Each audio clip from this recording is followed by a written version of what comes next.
You don't like your life? Change it. You got the power. You got the power to change the dynamics of your life. You ain't got to just take it. Just whatever it is, it is. The devil is a liar. If you always do what you've always done, you're going to always be where you've always been. Disruption is having the courage to break out of the box. How many of your friends are really your friends? How many ain't just using you? And yet you protect their feelings. You can't have a new life until you have the courage to disrupt your old life. As long as you won't disrupt what you told yourself, you won't have an opportunity to walk into what God has for you. Listen, getting successful, whatever you consider successful, if it's rich, whatever, it's not a magic trick. It's not God picks certain people he'll make rich and certain people he don't. The power of choice. You have a say-so in that. You can decide to be rich, and with God's help, it's highly doable. But you first have to think it. The difference between successful people and non-successful people is here. I'm no better than none of y'all. I'm not a better person than you. If you want to be successful, you have to change this. It's not, what makes it hard is your lack of belief that it can happen for you. The fact of it is, though, it's very doable. See, but you got to change, though. If you keep doing what you've been doing, you're going to keep getting what you've been getting. So if you're at a place in your life and you ain't happy with it, you have to change some things. But you have to make a conscientious decision that you're going to change. And it's not dependent on anybody else. It don't matter what your mama think. It don't matter what your coworkers think. It don't matter what your siblings think. It don't matter what your children think. It don't matter. They have nothing to do with it. This decision is yours and yours alone. It's two people born in a hospital every day. It's a person that's born in a hospital that's going to get a job, and somebody born in a hospital that's going to give them a job. You get to decide which one you're going to be. You get to decide. Let me tell you something. You get to decide if I'm going to be rich, poor, mediocre, plentiful, happy, sad. You have a decision to make. You walk in the house, you pick up the remote control. Let me teach you how this works. And you press the power button. You have to expect it to be the best year of your life. You have to live your life with the expectation that great things are coming your way. And that's how it works. Now let me teach it to you. You grab your remote, you press the power button. What do you expect to happen? You expect the TV to come on. Guess what? Do you understand negativity? Let me just give you this and I'm gonna walk away. Negativity, you can protect yourself from negativity. And that's what stops most people, negative thoughts. You can coat your mind from negativity. It's a real simple exercise to do. I do it every morning before I walk out the door. So I walk out as a positive person. You know, I get tired sometimes. That's different from being negative because I get mentally drained from my job at times. But to coat your mind from negativity, the way you can put a coating around your mind is with one simple thing: gratitude. Gratitude erases negativity. I'm gonna show you how this works. If you wake up in the morning and you start having negative thoughts, man, this ain't my day. I woke up on the wrong side of the bed. I'm tripping, I just don't feel myself. Every time you feel, in the middle of the day, if you feel yourself doing that, stop, just stop for a second and start going over in your mind everything you have to be grateful for. Not everything you want, everything you already have, because what you have is substantial. You just haven't gone over the list and taken inventory in a long time. But the fact that you can walk, that's a blessing. The fact that you woke up, that's another blessing. The fact that you can see, think, reason, that's another blessing. The fact that you can go somewhere and get yourself something to eat, that's another blessing. The fact that you can go and turn the key and call someplace home, that's another blessing. The ability to dream is a blessing. The fact that you have an opportunity to get it right is another blessing. The fact that you're beautiful, that's another blessing. The fact that you have any measure of health, that's another blessing. And I'm just talking to you, I don't even know you. I could give you 50 things you ought to be grateful for right now. I don't even know you. Start coating your mind with gratitude. It'll change everything for you. Activity. This is the work part, the labor part, taking action. And the activity is the miracle working piece. A miracle being something we don't quite understand how it works. Doesn't mean it doesn't work. It means we just don't quite understand how it works. Miracles work. God says. Now, I'm an amateur on God, but here's my best analysis. God says, if you'll plant the seed, I'll make the tree. Now, that's a good arrangement. Number one, gives God the tough end of the deal. What if you had to make the tree? That'd keep you up late at night trying to figure out, how do you make a tree? Say, no. I'm telling you, the mystery and the miracle of this stuff has already been set up. God says, I got the miracle going, I got the seasons going, I got some sunshine and some rain, and I'm God, but the way I've arranged it, I just need somebody to plant the seed, not chant. In California, they're trying to chant to get this stuff done. Forget this California stuff. You don't have to rub a crystal and sleep under a pyramid. This stuff's too easy. Getting rich is too easy. Changing your life is too easy. Get all that. Massive bombard, affirmation, forget all that, my opinion. Ocean waves and seagulls, come on, this stuff's too simple. Just simple, easy stuff.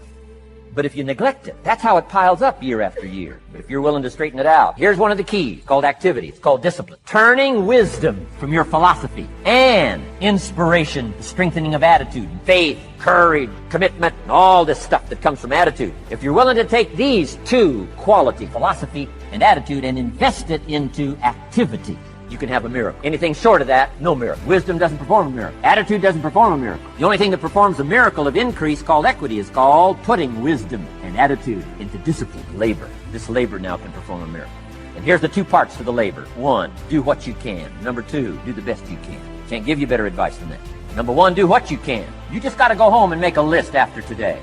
And here's the question to ask as you make this personal list.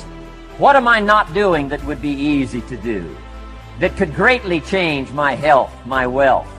What am I not doing I'm neglecting that would be easy to do? Just go home and answer that question personally. You don't have to put the answers on a public bulletin board. This is just all personal stuff. From the walk around the block to the apple to what to do with your money, which we're going to cover today.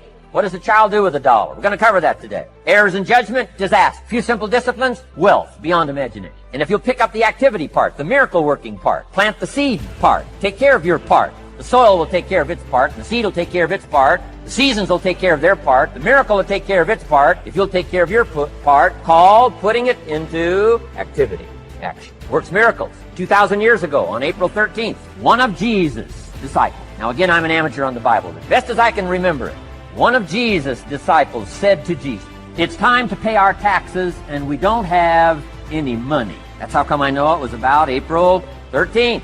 To this statement by his disciple, Jesus said, best as I can read the record, Jesus said, no problem. Now, why could he say no problem? Well, word has it, he was a miracle worker. Word has it, if you're a good student of history, word has it, he was a miracle worker. If you handed a problem to a miracle worker, what would he be inclined to say? No problem. You got to hang out with folks like that. I belong to a small group like that. We do business around the world.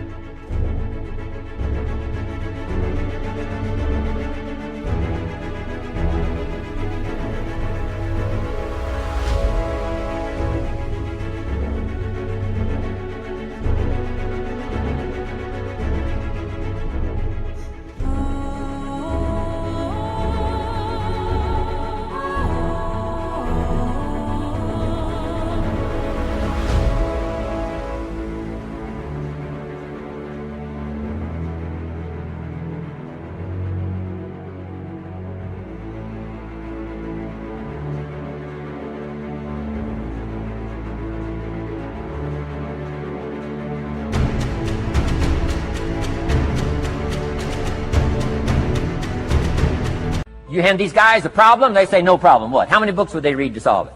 Many as it takes. How early would they get up? Early as it takes. How much information would they get? Much as they needed. So it's what? No problem. You got to hang out with folks like that. Jesus said this will be no problem, the tax thing. He said to his disciple, it's simple. Go fishing. Wow. Now that was easy for this particular disciple. His name was Peter, and Peter was a fisherman. How clever. How clever. But here's the real problem. If you should fish, and you could fish, and you don't fish, you got no miracle. You could change, you should change, you won't change. That's called accumulated disaster. In 6 years, you'll be explaining instead of celebrating. Having some ragged list like I had, reasons for not doing well, pennies in my pocket. Could, should, don't, disaster. And if you'll just start the process of change, could, should, and will, you can start this whole process. And if you will, then put it into action. The miracle belongs to you. Jesus said to his disciple, it'll be simple. Go fishing, and the first fish you catch, look in his mouth. Peter said, okay. He was used to strange things happening in this relationship. Peter goes fishing, catches the first fish, looks in his mouth. Guess what's in the fish's mouth?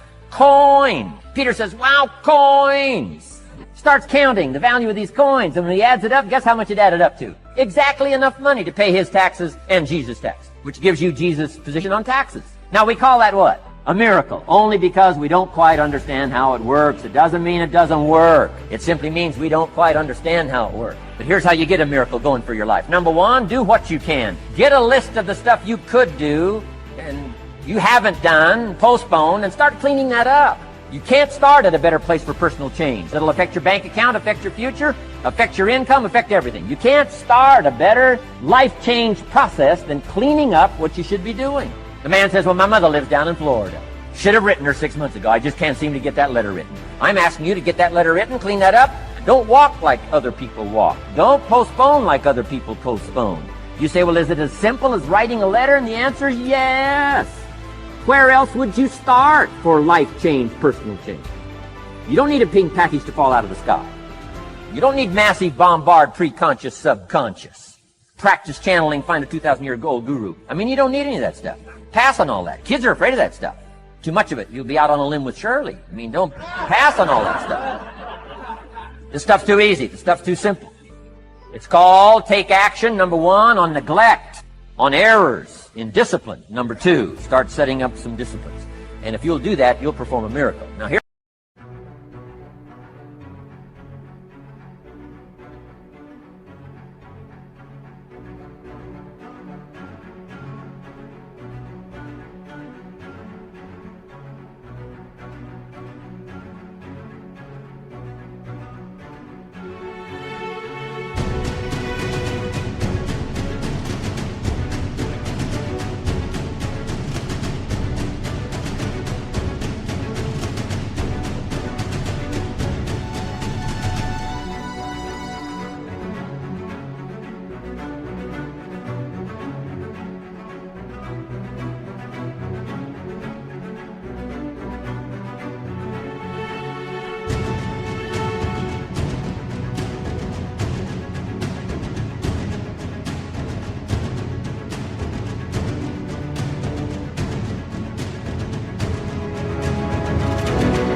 The second part of the miracle. Number one is do what you can. Here's number two, do the best you can. If that's not your philosophy, I would ask you to amend it. Let me give you the best of ancient script. Here's what it says. Whatever your hands find to do, do it with all your might, do it with all your strength, and do it with all your power.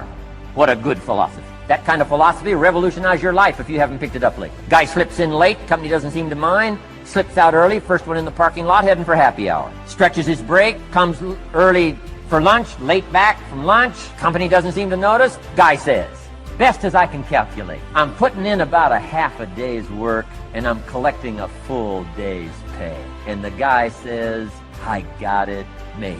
Little does he know the seeds of his own disaster are already being sown by the weakness of his own personal philosophy. It's not the economy that's going to determine your next 6 years. It's your philosophy about labor and about activity and about miracle and soil and seed and sunshine and rain and the economy and the banks and the money and the companies and the schools and what's going on. It's your philosophy and your attitude and then your ability to take action. All of that we call the process of life change, miracle working. Let's get to work. You are beautiful. I'm so excited to be here. I'm very honored to be invited here by a man that I consider an icon when it comes to personal empowerment, a man who is truly a Renaissance man who's ahead of his time and having the vision and the dream to create a Woodstock of the mind. He's making history. T. Harv Eckert, let's give him a round of applause. Let's give it to him. Thank you so very much. Yes. And I consider him a personal coach, an example of what we all can be when we make up our minds of living from our greatness as opposed to our fears. How many of you have some major goals you'd like to achieve? Raise your hands, please. Very good. I like to ask that question. There's no saying that says, if you aim at nothing in life, you hit nothing dead on the head. I've been looking at my life and reflecting on my life because 10 years ago, I was diagnosed with prostate cancer. I stand before you because of God's grace and mercy and faith, and knowing that as we work together, as we believe in the possibilities of the fact that healing takes place first within, then without, the possibility is unlimited of what we can do. I'm going to do a national tour called You Are More Powerful Than Cancer. One of the things I think doctors should never tell anyone they're terminally ill. I think what they should say is that my knowledge and ability to help you has terminated.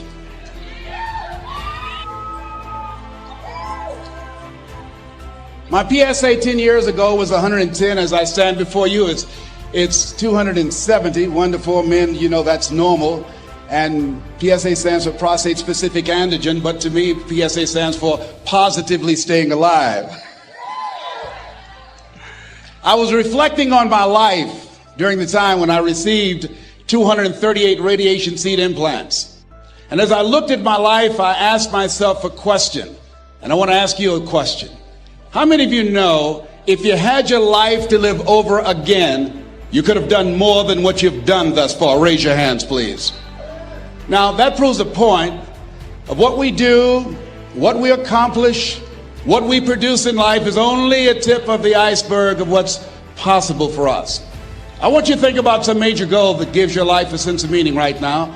And as you're thinking about that, I want you to shake someone's hand on your right and your left and around you. Look them in the eyes and say with conviction, you have something special. Do that quickly now, please.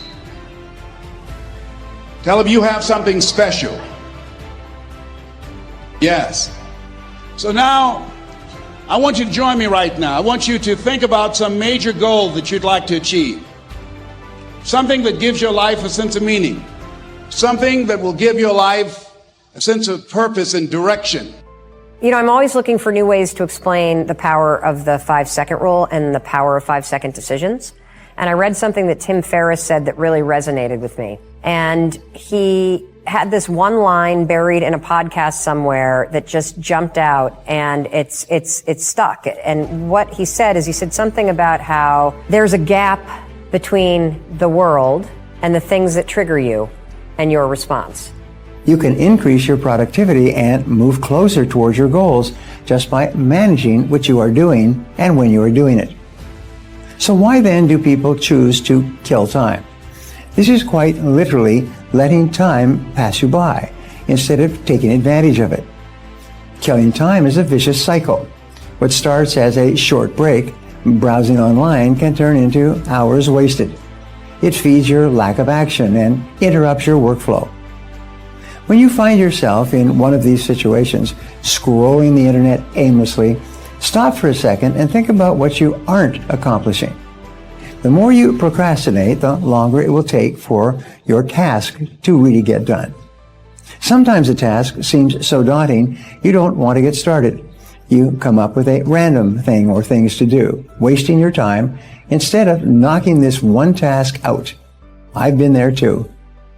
In my book, Eat That Frog, I talk about eating your ugliest frog first. Tackle the hardest thing on your to-do list, or the thing that is hanging over your head, and get it done first. It takes discipline to accomplish the hardest task first, but it is a habit that will increase your levels of performance and productivity. Sometimes you have to ignore how you feel and just get started. Nobody wants to start a difficult task, but successful people put their heads down and just do it.